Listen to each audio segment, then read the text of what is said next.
Hello guys, welcome to this video. গত ভিডিওতে আমরা আলোচনা করেছিলাম পাইথনের কমেন্টস নিয়ে। আজকের ভিডিওতে আমরা আলোচনা করব পাইথনের মডিউল নিয়ে।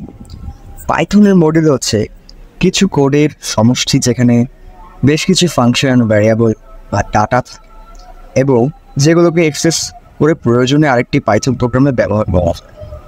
পাইথনে অনেক বিল্ট ইন মডিউল আছে যেগুলোতে অনেক প্রয়োজনীয় ফাংশন অ্যাড করা আছে।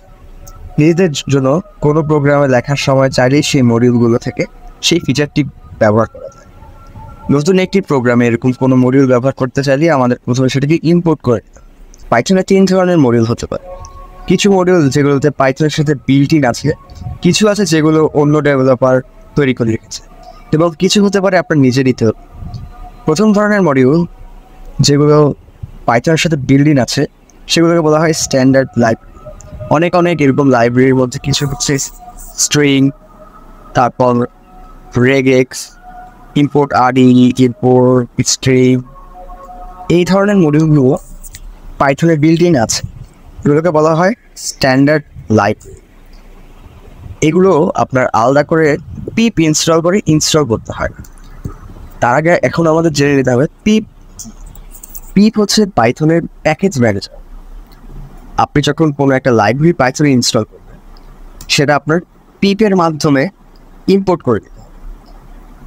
এটার কনসেপ্টটা আমাদের বুঝতে হবে যে কোনো একটা এক্সাম্পল দেখতে হবে। সাপোজ আপনি অ্যামাজন থেকে কোনো একটা প্রোডাক্ট অর্ডার করবেন, সেই প্রোডাক্টটা হচ্ছে আপনার মডিউল, এবং যে ডেলিভারি ম্যান আপনাকে ডেলিভারিটা দিল সেটা হচ্ছে আপনি পিপ হিসেবে ধরে নিতে পারেন। পাইথনের প্যাকেজ ম্যানেজারকে পিপ বলা হয়, এবং পিপ হচ্ছে একটি মাধ্যম যার মাধ্যমে আপনি সেই প্যাকেজটাকে নিয়ে আসলেন আপনার কম্পিউটারে। সাপোজ আমরা যদি কোনো একটা এক্সটার্নাল মডিউল অথবা যেই মডিউলটাকে আমরা বাহির থেকে নিয়ে আসছি সেটাকে বলা হয় এক্সটার্নাল মডিউল। সো যখন আমরা কোনো এক্সটার্নাল মডিউল ইনস্টল করবো সেক্ষেত্রে আমাদের পিপ ব্যবহার করতে হবে। সিম্পলি আমরা যদি আমাদের টার্মিনাল লিখি পিপ ইনস্টল, তারপর হচ্ছে মডিউলের নাম। সাপোজ আমরা রিকোয়েস্ট মডিউলটা ইম্পোর্ট করতে চাচ্ছি, তো আমি পাইথনে এটা লিখে নিব যে পিপ ইনস্টল রিকোয়েস্ট, এবং এখানে আমরা দেখব যে ইম্পোর্ট রিকোয়েস্ট ব্র্যান্ড। তাহলে আমরা এই মডিউলটাকে কাজ করতে পারবো। এখানে আমরা দেখলাম এক্সটার্নাল মডিউলের ব্যবহার। এছাড়াও পাইথনে রয়েছে বিল্ট ইন মডিউল অথবা স্ট্যান্ডার্ড লাইব্রেরি যেগুলোকে বলা হয়ে থাকে। সেগুলোকে আপনাদের আলাদা করে আপনাদের টার্মিনালে ইম্পোর্ট করতে হবে না বা পিপ ইনস্টল করতে হবে না। শুধুমাত্র আপনারা যদি এখানে ইম্পোর্ট করেন, সাপোজ আমি র্যান্ডম মডিউল নিয়ে কাজ করতে চাচ্ছি, এখানে আমাদের র্যান্ডমকে পিপ ইনস্টল র্যান্ডম দিয়ে ইনস্টল করার কোনো প্রয়োজন নাই, এটা পাইথনের সাথে বিল্ট ইন আছে। সো র্যান্ডম মডিউল দিয়ে কাজ করতে হলে আপনাকে জাস্ট ইম্পোর্ট র্যান্ডম লিখলেই আপনি কাজ করতে পারবেন। সাপোজ র্যান্ডম মডিউল দিয়ে একটা সিম্পল প্রোগ্রাম লিখব, আমরা একটা র্যান্ডম নাম্বার জেনারেট করতে চাচ্ছি। আমরা র্যান্ডম এবং র্যান্ডমের ভেতরে র্যান্ড ইন্ট ফাংশন, যেটা হচ্ছে একটা র্যান্ডম নাম্বার জেনারেট করতে পারে। সাপোজ আমরা 1 থেকে 100-র মধ্যে যে কোনো একটা র্যান্ডম নাম্বারে জেনারেট করতে চাচ্ছি। সো আমরা প্রিন্ট ভ্যালু, আমরা ভ্যালুটাকে প্রিন্ট করে দিচ্ছি। সো আমরা দেখতে পাবো যে আমাদের টার্মিনালে 1 থেকে 100-র মধ্যে যে কোনো একটা র্যান্ডম নাম্বার প্রিন্ট হয়েছে। আমরা এখানে 19 প্রিন্ট হয়েছে। আমরা যদি আবার রান করি, আবার একটি র্যান্ডম 1 থেকে 100-র ভেতর যে কোনো একটি র্যান্ডম নাম্বার আমরা প্রিন্ট হয়েছে দেখতে পাচ্ছি।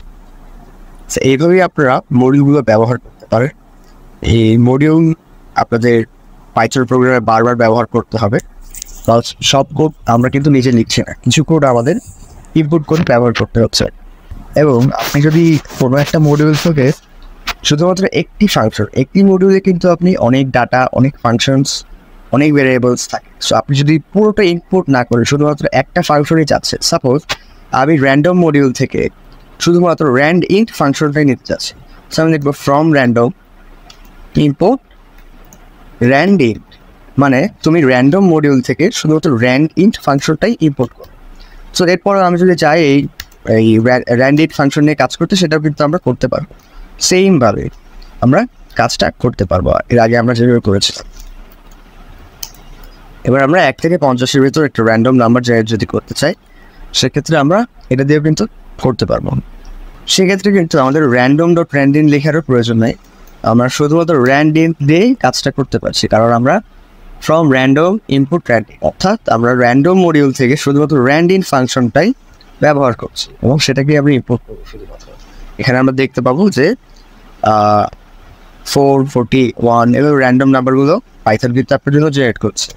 সো আজকের ভিডিওতে আমরা এতটুকুই দেখলাম কীভাবে একটা র্যান্ডম নাম্বার জেনারেট করতে হয়, কীভাবে পাইথনের মডিউল পিপ ব্যবহার। That's it, thanks for watching the video.